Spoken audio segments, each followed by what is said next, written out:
दोस्तों, देश में कई लोग जो अपनी सेविंग होती है उसको बैंक अकाउंट में जमा करते हैं। पर क्या आप जानते हैं जो अमाउंट बैंक में जमा होता है सेविंग अकाउंट में, तो क्या उस पर भी टैक्स लगता है? तो आज दोस्तों हम आपको बताएंगे कि सेविंग अकाउंट में कब और कितना टैक्स लगता है। तो आपको एंड तक बने रहना है। अगर दोस्तों आप चैनल पर नए हैं तो चैनल को जरूर सब्सक्राइब करिए। तो चलिए आगे बढ़ते हैं। आयकर नियम के अनुसार सेविंग अकाउंट में कितने रुपए पर टैक्स लगाया जाता है? दोस्तों, आज के समय बैंक अकाउंट बहुत ही जरूरी हो गया है। माता पिता के साथ साथ उनके बच्चों का भी सेविंग अकाउंट होता है। फिर चाहे सैलरी हो या स्कॉलरशिप, सबके लिए बैंक अकाउंट नंबर की आवश्यकता होती है। वैसे दोस्तों, बैंक अकाउंट दो तरह के होते हैं। एक होता है सेविंग बैंक अकाउंट और दूसरा होता है करंट अकाउंट। जो लोग पैसा बचाने के लिए अकाउंट ओपन करते हैं वह लोग सेविंग अकाउंट सेलेक्ट करते हैं। दोस्तों, सेविंग अकाउंट में बैंक ब्याज जैसे कई तरह के लाभ देती है।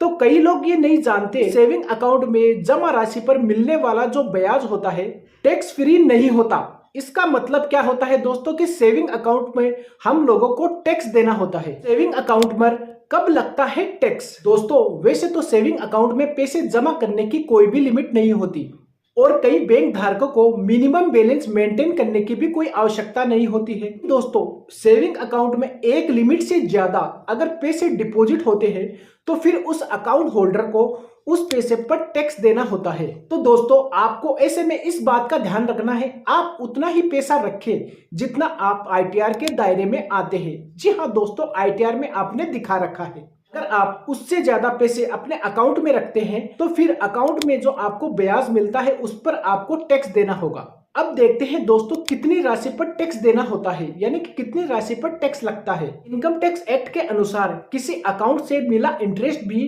टैक्स के दायरे में आता है, यानी कि इनकम में गिना जाएगा। ऐसे में किसी अकाउंट होल्डर की इनकम सालाना 10 लाख रुपए है और बैंक से उसको सेविंग बैंक से उसको 10,000 रुपए का इंटरेस्ट मिल रहा है। इस ब्याज को मिलाकर उसकी जो सालाना इनकम होती है वो 10,10,000 रुपए हो जाएगी। तो इतनी इनकम आयकर अधिनियम के अनुसार टैक्सेबल होती है। तो दोस्तों, अब इसका मतलब आप समझ गए होंगे कि खाता धारकों को जो ब्याज मिलता है उस पर भी टैक्स का भुगतान करना होगा। अब आयकर विभाग को आपको सेविंग अकाउंट की जानकारी देनी होती है।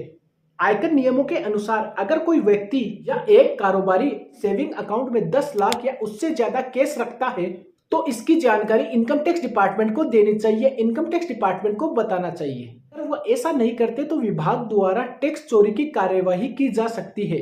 आपको बता दें कि 10 लाख टैक्सेबल इनकम के रूप में देखे जाएंगे और इन पर टैक्स देना होगा। आई होप दोस्तों ये वीडियो आपके लिए जरूर इंफॉर्मेटिव रही होगी। अगर आपने इस वीडियो से कुछ सीखा है तो चैनल को जरूर सब्सक्राइब करें और इस वीडियो को लाइक और शेयर जरूर